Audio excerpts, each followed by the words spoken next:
Buenas tardes, hermanos, es una bendición estar acá de vuelta, de nuevo. Y escuchábamos el testimonio del hermano Henry Garza, y lo digo así, lo resumo, ¿no? Y él está hablando que si lo hubiéramos conocido 25 años atrás, no sabíamos que era él, no lo hubiéramos reconocido. Está hablando de cuando él empezó a visitar la iglesia de Village Bible, que está en otro campus, y cómo empezó a involucrarse en el ministerio hasta cómo se enfermó y cómo le dio COVID, cómo empezó a pasar de un hospital a otro hasta que lo llevaron al Northwestern en el downtown, y entonces conversaba con Dios y le decía que, ¿sabes qué? Si me vas a llevar, yo sé para dónde voy a tener paz, y si me vas a dejar, voy a compartir con las demás personas. Y no encontraba pulmones porque sus pulmones no estaban trabajando bien, hasta que el Señor hizo la obra, encontró el pulmón correcto, el hombre le hicieron el trasplante de pulmón, la gloria a Dios, y lo que él dice que él no se merece eso, que eso es parte del paquete que Dios tiene de su gracia, ¿no? Y eso es muy importante, hermano. Ese es en general el testimonio, y eso es por la razón que predicamos, compartimos el Evangelio, es por todos esos testimonios. También aquí en la iglesia tenemos otro hermano que conozco y lo estimo mucho, que un día él va a pararse acá a dar testimonio también, que fue trasplante de riñón, y Dios ha trabajado en su vida de muchas maneras, y eso es una bendición, hermano. Como iglesia o personalmente, a veces ser parte de personas que tú ves que Dios está trabajando, y aunque ustedes piensen que no, cuando hay personas que tú ves en ese esquina que está bien dura, Dios te enseña a ti también, y uno crece y uno madura junto con esos hermanos, ¿no? Entonces, vamos a empezar. Está dando el testimonio el hermano, pero vamos a empezar nosotros ahora con la prédica, ¿no? Me tocó un poquito tarde, así que si me paso no hay problema, hay comida ahí al fin del día. Pero vamos a tratar de hacerlo un poquito rápido, para que no se me duerman y no digan que me tardo, ¿no? Los que no me conocen, yo me llamo Ernesto y con mi esposa acá servimos en la iglesia El Camino. Le damos la bienvenida a las personas que nos están viendo en línea, como las personas nuevas y algunos que han llegado, una amistad mía también que llegó. Le doy la bienvenida a Bri, que le decimos, ahí está ella. Gracias a Dios por venir. Y escuchaban la canción que cantaba Ricky, la última. María, ¿sabes qué? No como Ricky o como el hermano, ¿no? Pero ese era el tema, decía, y me llama mucho la atención que le dice a María, ¿sabías qué, María? Que cuando tú besas a Cristo, estás besando la cara del mismo Dios. Ella no se imaginaba, bueno, sí lo sabía porque Dios ya le había hablado a ella, ¿no? Y otra parte que dice ahí que me gusta, ¿no? Que Jesús viene y va a curar el dolor. Eso es muy importante. El saber que Dios sana. Eso es muy importante, hermano. Entonces, hoy vamos a empezar. Terminamos la serie, o no la terminamos, ¿no? Paramos la serie que estábamos de la vida en abundancia. Era el estudio del libro de Eclesiastés, ¿no? Y empezamos ahora la serie de cantos de Navidad. Estamos en el mes de Christmas, como decimos, cuando la fecha que celebramos, con el Señor y el nacimiento de Él. Entonces, hoy vamos a leer el libro. Puede abrir su Biblia si tiene, si no, levante la mano, a lo mejor hay una por ahí atrás, o puede abrirla en su teléfono. Y vamos a leer el libro de Mateo, ¿no? Estamos en Mateo capítulo 1, desde el versículo 18 hasta el versículo 25, 24 me parece, por ahí andamos. Pero no se preocupe, yo lo guío. Y hay algo interesante acerca de la Biblia, y es que en la Biblia vas a ver varios ejemplos de personas que nacieron de una manera sobrenatural, ¿no? Y en unas circunstancias extraordinarias. Tú tienes a Isaac, por ejemplo, que era el hijo de Abraham y de Sara, y sabíamos que Sara era estéril, y tuvieron un hijo en sus años, ¿no? A los 90, por ahí. Una cosa como, wow, eso no sucede todos los días. También, ¿a quién teníamos ahí? También tienes a Samuel, que era el hijo de Ana, y ella le ruega a Dios para que le dé un hijo, y el Señor le manda a Samuel. Tienes a Sansón y otros más. Pero de cierta manera, uno puede esperar eso, porque le servimos a un Dios que es un Dios ¿cómo? Milagroso, un Dios grande, un Dios que hizo la tierra, el cielo, y Él puede hacer lo que Él desee, ¿no? Él puede obrar en situaciones donde los seres humanos no pueden obrar, ¿no? Y todas estas personas y todos estos nacimientos fueron en situaciones milagrosas, pero eran seres humanos como tú y como yo.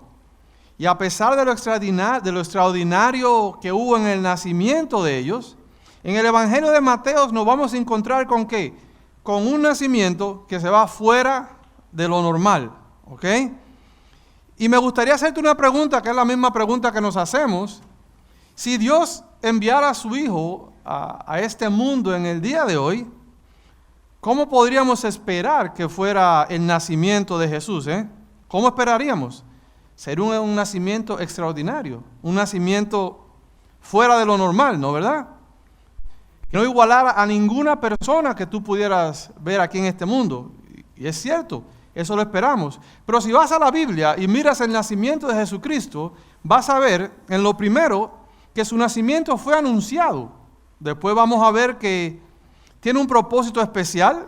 Y lo tercero, que el nacimiento de Cristo fue profetizado. Y esos detalles los vamos a ver, como decía en el libro de Mateo. Y hoy vamos a ver esas tres cosas. Vamos a ver las circunstancias del nacimiento virginal de Cristo.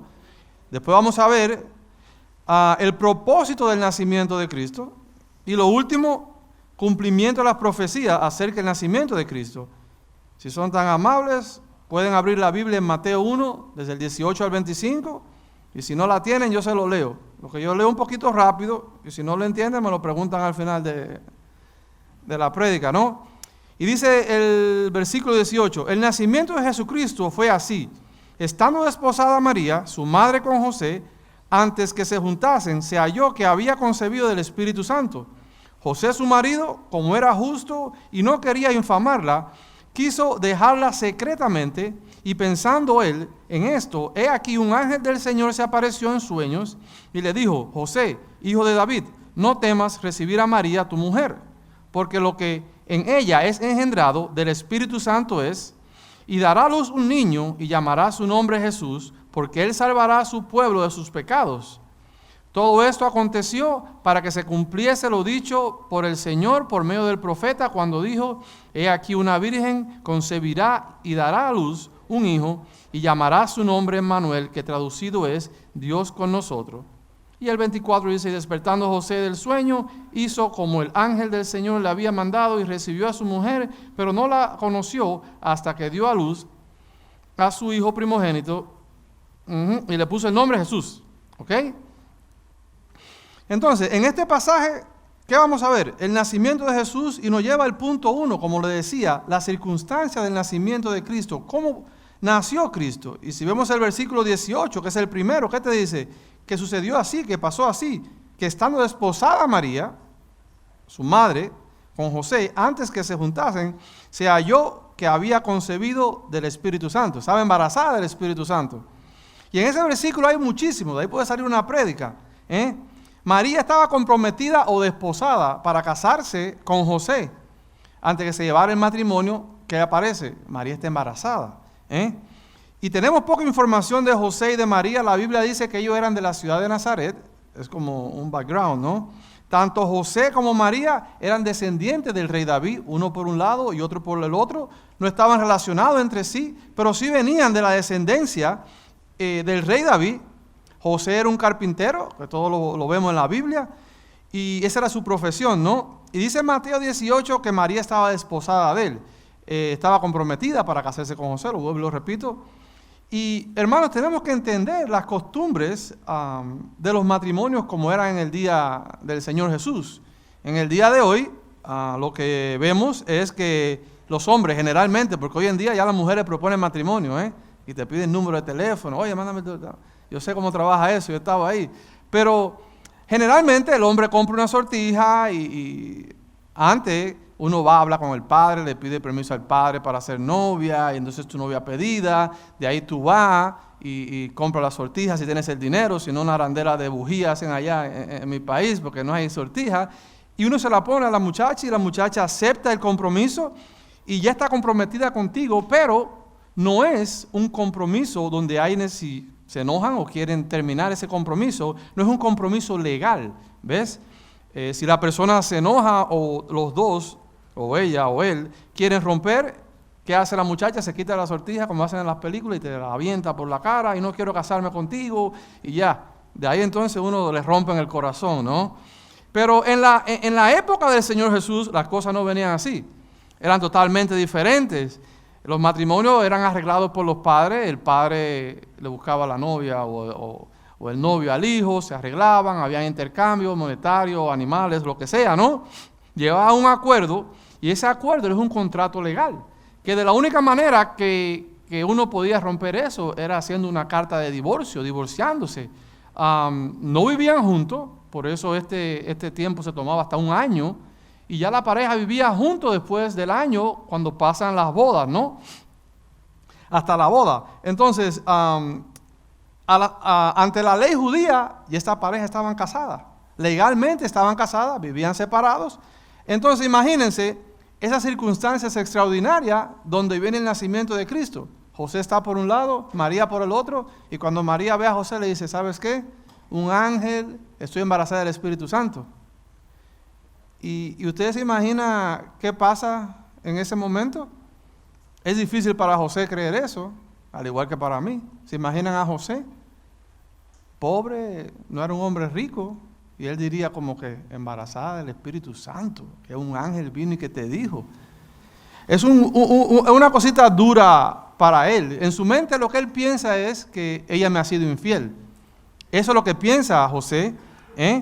Y recuerdan que en el Antiguo Testamento la pena para una pareja o un hombre que era infiel era la pena de muerte. Iban a ser apedreados afuera. Y eso es una cosa que José, la Biblia dice bien claro, desen cuenta en el versículo 19, dice José, su marido, como era justo y no quería infamarla, quiso dejarla secretamente. Y algo interesante del carácter de José, no sabemos mucho cómo era José, pero aparentemente José murió joven porque a los 30 años del ministerio de Jesús ya no se menciona a José. Y cuando Jesús está en la cruz, a quien se menciona es a la Virgen, ¿no verdad? Y yo me imagino que José era un hombre maravilloso. ¿Por qué? Porque Dios no iba a escoger a cualquier persona así para poner su único hijo en las manos de un padre que no fuera cariñoso, que no fuera justo. Y el hijo de José era perfecto. ¿Puedes imaginarte a José con Cristo diciéndole, papá, eso no se hace así? Ok, mijo. ¿Se imaginan esas cosas? Uno que es padre, a veces que el muchacho venga a decirte, oye, eso no se hace así. Hablábamos de eso en el estudio el miércoles, que a veces los hijos nos enseñan muchas cosas, ¿no? Pero, ¿qué quiere decir que era justo?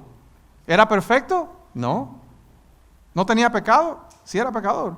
Un hombre justo significa que él era un hombre piadoso, era un hombre temeroso de Dios, un verdadero creyente, como los creyentes del Antiguo Testamento. Él era un hombre justo como Abraham, por ejemplo, o como Isaac, o como Jacobo. Él era un hombre justo. José no solo quería exhibir enfrente de todos y dejarla, él no quiso abandonar, él quiso abandonarla secretamente. Él no quiso que ella sufriera, él no quiso que ella pasara por vergüenza. Él no quiso que a María la apedrearan. Él no quiso hacer esas cosas. La justicia de José se refleja ¿en qué? En la misericordia que él tiene hacia María. El amor que él tiene hacia María. Y en ese punto vamos a parar y me gustaría aprender. Y la pregunta que haría es, ¿cómo actúas cuando alguien te falla en tu vida o cuando tú tienes un problema grave? Tú eres de las personas que forman un show y empiezas a gritar y te voy a pagar. Tú vas a ver que tú me la vas a pagar. Así muchas personas actúan. ¿Así eres tú? ¿O eres como la persona que paga mal por mal? Oh, no, él la hizo, yo la voy a hacer también. Yo creo que a veces lo que tenemos que hacer es aprender qué hizo José. Aprender de José. Desen cuenta que José, ¿qué hizo? Él se estuvo quieto. Él tuvo compasión con la otra persona, aun cuando él es el que está dañado. Él tuvo compasión con esa persona. Y desen cuenta que en ese momento difícil, ¿qué sucede? Que Dios interviene. ¿Se dan cuenta?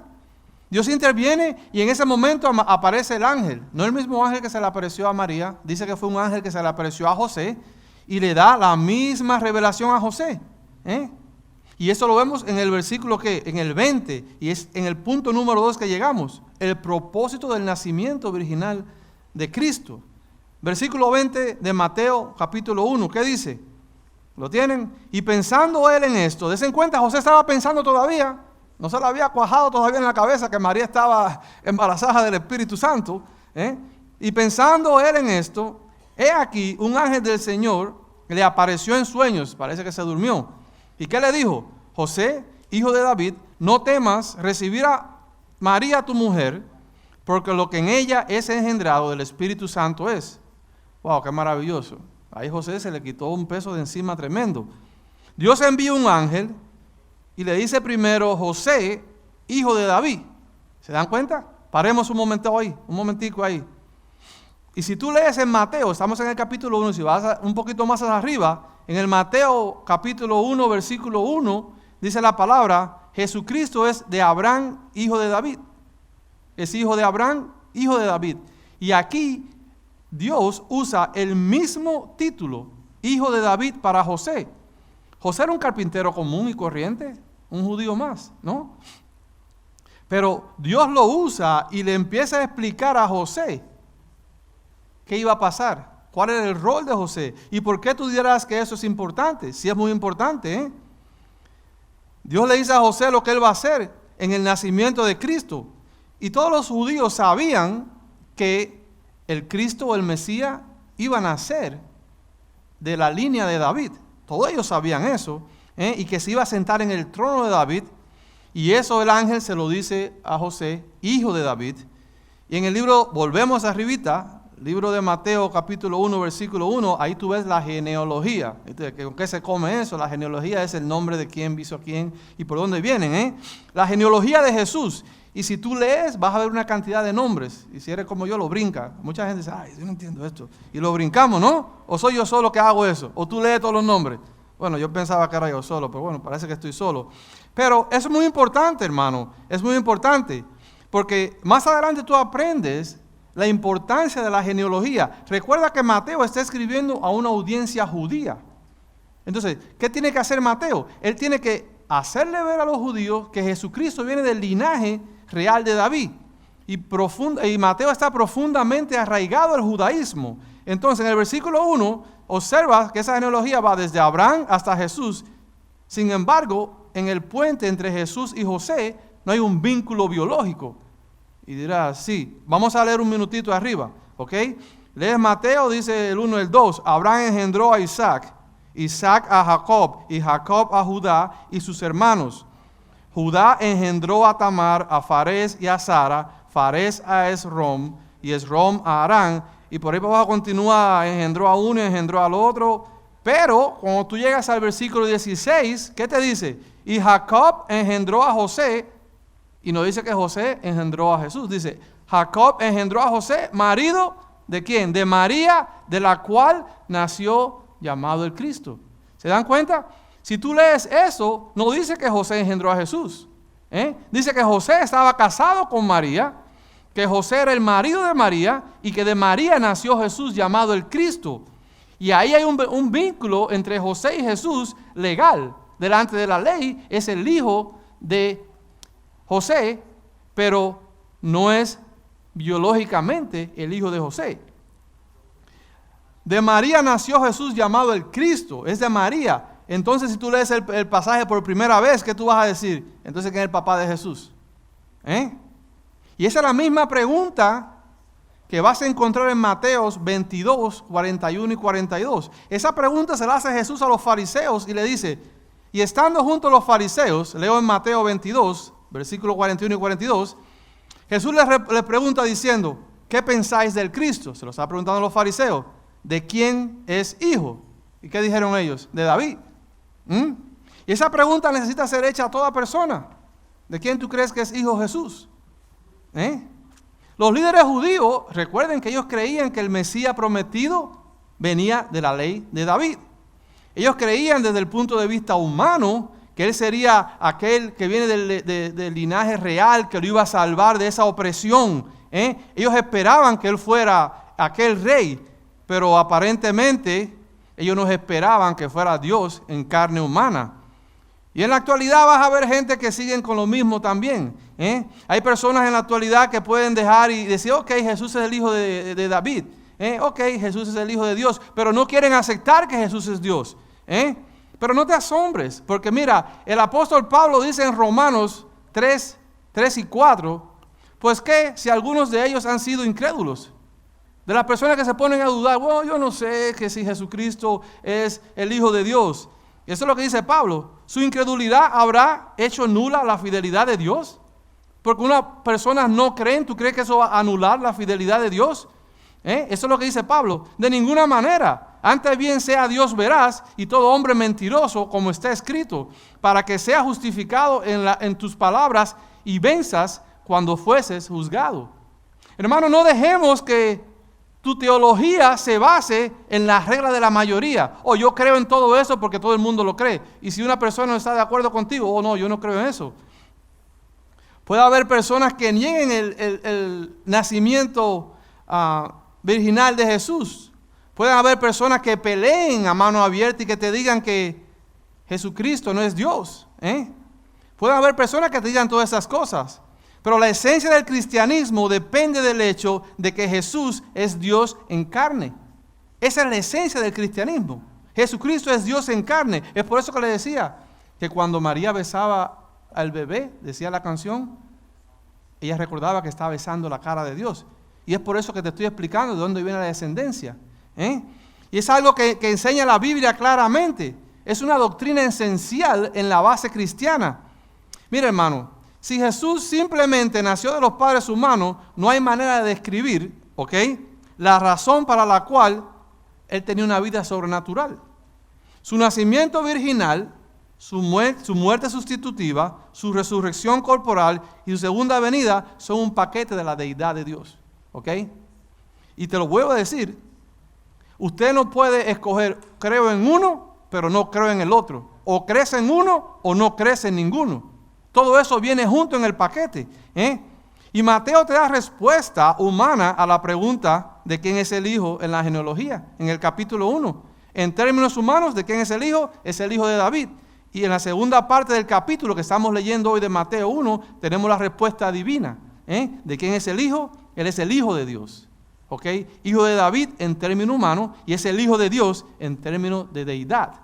Jesús es Dios en cuerpo humano a través del linaje de David. Él gana el derecho a gobernar en el pueblo judío porque viene del linaje de David. ¿Y qué pasa en la área divina? Él es Dios. ¿Por qué? Es el Hijo de Dios porque es engendrado del Espíritu Santo y tiene el Espíritu del Dios mismo. Y si quieres saber más de eso, ahí Nico te puede dar una clase ahora que viene en febrero, Nico, ¿no? Ahí hay una clase de la divinidad de Cristo. Y acuérdense, hermano, es uno solo, no hay nadie como Él. Es por eso que Él es Rey, es por eso que Él es Dios. Él tiene la divinidad de Dios y es hombre a la misma vez. Y seguimos leyendo aquí. Si Jesús fuera de padre humano, como muchos digan, Él nunca habría podido redimir a los hombres. Él nunca habría podido conquistar la muerte. Él nunca había podido conquistar el pecado. Él nunca había podido conquistar a Satanás y al infierno. Porque para eso tiene que ser Dios. Es por eso que Jesús es 100% deidades y 100% humano. Y yo sé que tú decís, no entiendo eso. Vente a la clase para que aprendas bien. Entonces, continuamos en el versículo 21. Dios envía a este ángel y ¿qué pasa? Y le está dando a José las instrucciones que debe hacer y por qué debe ponerse el nombre de Jesús. Leo el versículo 21. Y dará a luz un hijo y llamará su nombre Jesús porque él salvará a su pueblo de sus pecados. Cuando un padre, hermano, le pone el nombre al hijo es porque ya le está dando su propia descendencia. Y des en cuenta ahí en la escritura, ¿quién es que le pone el nombre a Jesús? No fue María, no fue José. Ellos no estuvieron buscando en el internet todos los nombres que a veces los padres buscan. Vamos a ver unos nombres. No. Dios le dice, le vas a poner el nombre de Jesús, ¿por qué? Porque Dios es el Padre. José va a nacer un niño de María, le vas a poner el nombre Jesús, que en forma griega es el nombre hebreo que conocemos de Josué o Yahshua. ¿Entienden eso? Que significa que Jehová salva o Jehová salvador. Eso es lo que quiere decir Jesús. Ahora, en el versículo 20 a 21, ella dará a luz un hijo. Note que él no dice, tú tendrás un hijo, José. Ella dará a luz ese hijo y su nombre será llamado Jesús, porque él salvará a su pueblo de sus pecados. Vas a poner el nombre de Jesús y le explica a José por qué le vas a poner ese nombre. ¿Por qué? Porque él salvará a su pueblo de sus pecados. Y ahí quiero detenerme un momento porque es muy importante, hermano, saber el propósito del nacimiento de Cristo. Su mismo nombre nos comunica qué es lo que es su misión. Él viene a este mundo ¿a qué? A salvarnos. Y el libro de Hechos 4:12 dice, y en ningún otro hay salvación, porque no hay otro nombre bajo el cielo dado a los hombres en que podamos ser salvos. Hermano, solo el nombre de Jesús te salva. No hay otro nombre, no hay otra identidad religiosa. La Biblia es clara cuando te dice eso. Y seguro te vas a preguntar, ¿pero por qué la Biblia? Ahí te voy a explicar ahorita por qué. Jesús es el único. En la Biblia te habla desde el Antiguo Testamento hasta el Nuevo Testamento. Llama tanto a Dios, y en este caso a Jesús, como el mismo Salvador. Hechos 13:23. De la descendencia de este y conforme a la promesa, Dios se levantó a Jesús por Salvador a Israel. Tito 2:13.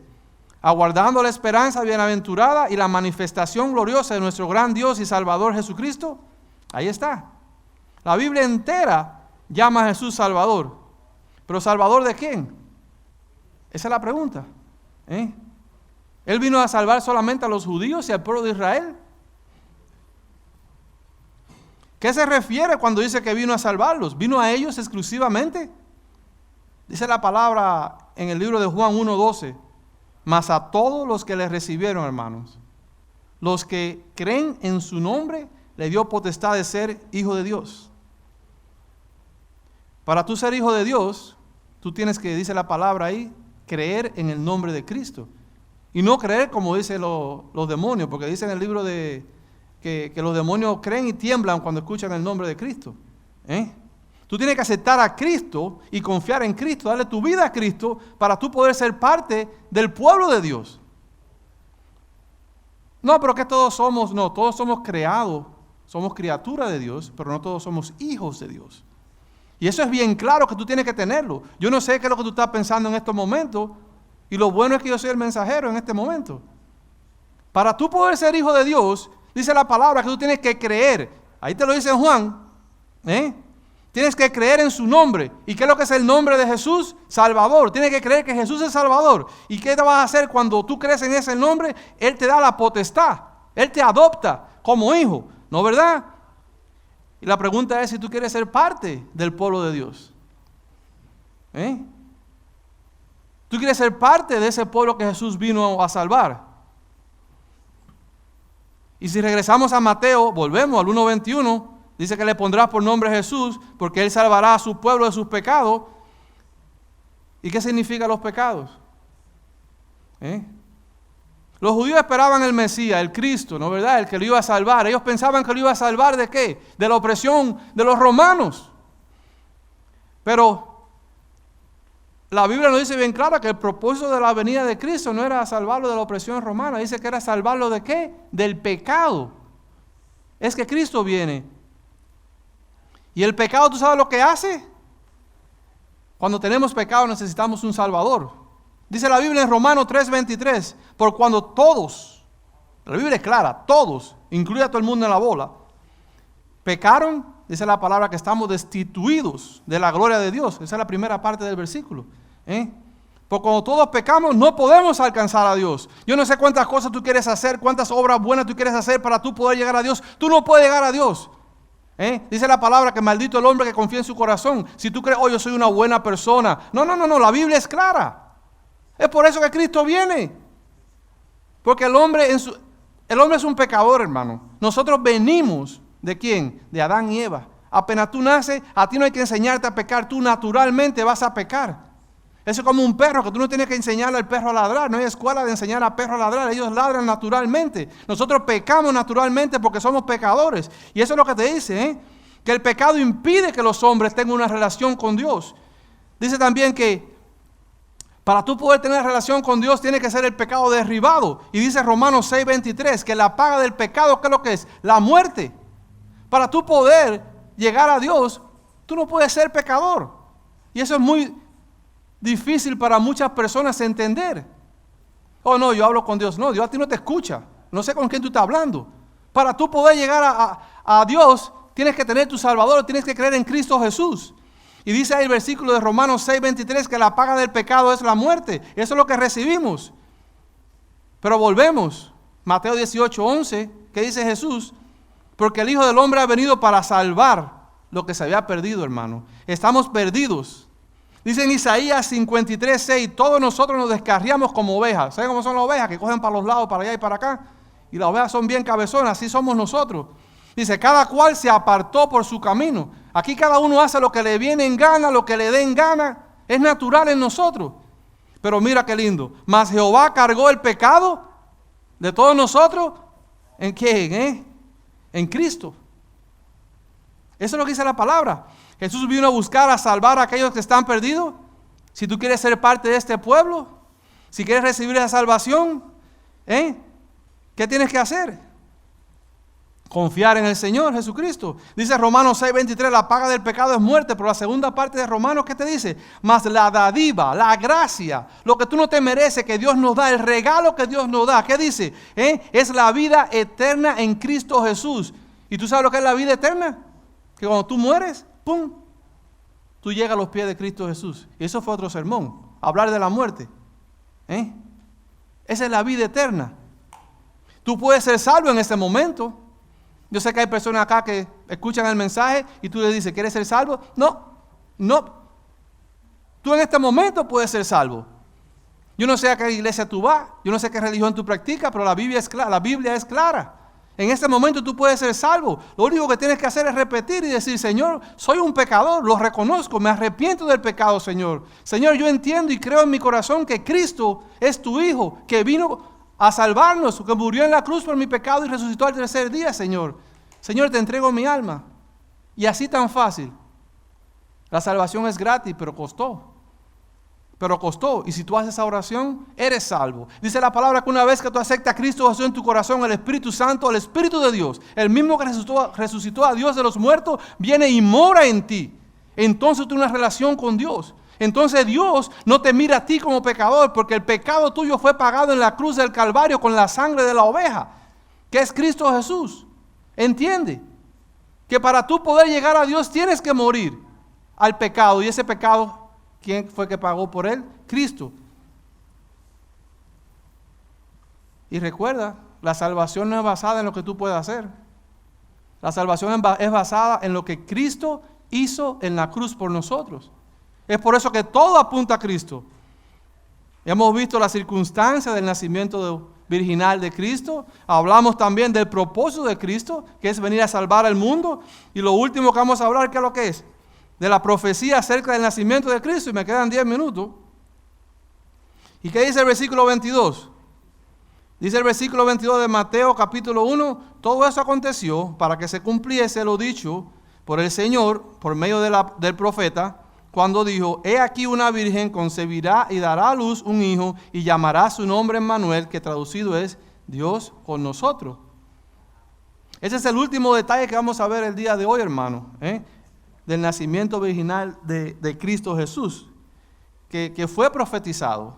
Dice la Biblia en 2 de Pedro capítulo 1 versículo 21, porque nunca la profecía fue traída por voluntad humana, sino que los santos hombres de Dios hablaron siendo inspirados por el Espíritu Santo. Ahí está. Eso es muy importante, porque hoy en día cualquier gente quiere hacerse un profeta y no quiero caer en eso. Pero dice la palabra que los hombres de Dios hablaron siendo inspirados por el Espíritu Santo. Hablaron, dice la palabra.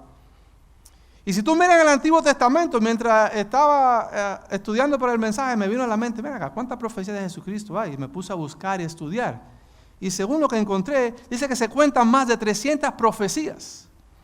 que anuncian sobre la persona de Cristo, sus acciones, su doctrina, alguna de forma directa, otra de forma más velada, ¿no? El cumplimiento de todas estas profecías es uno de los motivos que nos llevan a saber que la Biblia está inspirada por el Espíritu Santo y es el libro de Dios. ¿Ves? Porque muchas personas te preguntan, pero la Biblia fue escrita por hombre.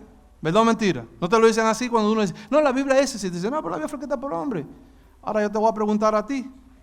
Dice la palabra que son 300 profecías. Otros decían 350. Yo me puse en el medio. ¿Ves? ¿Y tú sabes lo que es la profecía? Y te voy a dar otro ejemplo. Y ahí se lo voy a dejar de tarea. Ustedes saben que el libro de Isaías, ¿ok? Porque eso es lo que dice el versículo de arriba, ¿no? ¿Verdad? Dice en Mateo, lo que estamos leyendo, y he aquí una virgen, pero dice que todo eso aconteció para que se cumpliese lo dicho por el Señor por medio del profeta. ¿De qué profeta? De Isaías. ¿Ok? Lo que dijo Isaías fue, he aquí una virgen, y lo dijo mucho tiempo atrás, y ahora te voy a explicar para que tú veas eso. Tú sabes que el libro de Isaías, aquí está, el libro de Isaías se escribió alrededor de 700 años antes de Jesús. Tal vez menos, tal vez más. Entonces, yo te pregunto a ti, ¿cómo este hombre, 700 años, eso no está hablando que lo habló la semana pasada, y a los 700 años nace la Virgen, tal y como Isaías lo escribió? Y esa es una profecía, y se han escrito como 300. ¿Eso no te da una autoridad para creer que ese libro, el libro de la Biblia, es inspirado por el Espíritu Santo? Porque si tú quieres, y esas son las discusiones de las personas, discuten de que la Biblia no es la palabra de Dios cuando nunca la han leído. ¿Ok? Le da autoridad el Espíritu Santo. Entonces, eso para que veas, te lo está diciendo. Isaías fue el que dijo eso. Y el Señor le confirma en Mateo lo mismo. Esto va a suceder, o esto sucedió, para que se cumpliese lo que Dios había hecho. Mateo explica la profecía del nacimiento de Cristo, que eso no fue un accidente, porque muchos, eso fue suerte. ¿De verdad? ¿300 veces fueron suerte? Leamos. Dice que mi pueblo falla, ¿por qué? Por falta de conocimientos. Hay veces que nosotros no leemos lo suficiente, o no buscamos, no hacemos la tarea que tenemos que hacer. Y ahí entonces pensamos que Dios, no, dice la palabra que Dios es veraz, se lo leí anteriormente, y mentiroso sea el hombre. Dice en el verso 22, todo esto aconteció para que se cumpliese lo dicho por el Señor mediante el profeta, cuando dijo, he aquí una virgen concebirá y dará a luz un hijo, y llamará su nombre Emmanuel, que traducido es Dios con nosotros. Y volvemos a lo mismo que estábamos hablando ahorita mismo. Esto sucedió cuando, está hablando de Isaías capítulo 7, versículo 14, es cuando eso. Y lo que está hablando la profecía, se la voy aquí a poner rápido, es que el rey Acaz es uno de los descendientes, uno de los parientes de José. Si tú miras ahí de Mateo capítulo 1, versículo 1, por ahí para abajo, búscalo, ahí está. Acaz engendró a no sé quién y sigue. Pero ¿qué sucede? Acaz era rey y empezó a reinar cuando tenía 20 años. Eso lo puedes leer en Segunda de Reyes capítulo 16. Ahí empiezas a leer qué le pasó a Acaz. Y el rey Acaz estaba aterrado porque el reino de Judá puede ser destruido por Israel o por Siria. ¿Ok? Acaz está sentado ahí en el reino sur y él teme que van a venir y van a borrar de la línea real. ¿Y qué pasaba cuando un rey conquistaba otro reino? ¿Qué es lo que hacía primero? Mataba al rey y de ahí mataba a todos sus familiares para que no siguiera la línea de ahí hacia abajo. Entonces Acaz, que no era un buen rey, acuérdense de eso, Acaz no hizo lo bueno ante los ojos de Dios. Dios le manda al profeta Isaías y le dice, déjame darte una promesa. Nada le va a pasar al reino, a la línea real. Y es lo que te dice, aquí está la señal. He aquí una virgen recibirá y dará luz. Él le dijo, va a salir una virgen y de esa virgen yo te voy a garantizar que va a nacer Jesús. ¿Ok? Y ese se va a sentar en el reino de David y nunca va a ser removido. ¿Y qué dice? Llamará su nombre Emmanuel, que traducido es Dios con nosotros. Ahora tú dirás, pero no le pusieron el nombre de Emmanuel, le pusieron el nombre de Jesús, porque Emmanuel es uno de los títulos. Esa es la descripción de quién es Jesús. Y muchas veces lo vas a ver. Si tú te vas a Isaías 9:6, dice también, porque un niño nos he nacido, otra profecía, y nos he dado, y el principio sobre su hombro, es principiado sobre su hombro, y se llamará su nombre admirable, consejero, Dios fuerte, Padre eterno, príncipe de paz. Ese niño que va a concebir una virgen no va a ser un niño común y corriente, Ese niño que va a nacer de una virgen va a ser Jesús, va a ser el Salvador. Es el Dios poderoso, el príncipe. Dice en Juan capítulo 1, en el principio era el verbo, y el verbo ¿quién era? Con Dios. ¿Y qué más dice? ¿Y el verbo quién era? Dios. Hablando de Jesús, dice ahí en Juan, este era el principio con Dios, todas las cosas por Él fueron hechas. ¿Por quién? Por Cristo. ¿Qué más te dice? Y sin Él, ¿quién es? Cristo. Nada de lo que ha sido hecho fue hecho. Él es el Padre eterno, o el Padre de la eternidad. Dice la Biblia que Jesús no tiene ni principio de días, ni final de días. Está en el libro de Hechos, creo. Él es el Hijo de Dios eterno para siempre. Es Jesús. Ese es Jesús. ¿Y qué te dice para lo último, para sellarte? Es el príncipe de paz. El nacimiento de Jesús es lo que, hermano, nos limpia. Príncipe de paz. Como le dije anteriormente, nosotros, en la era que éramos pecadores, y si eres pecador, tú estás en guerra con Dios.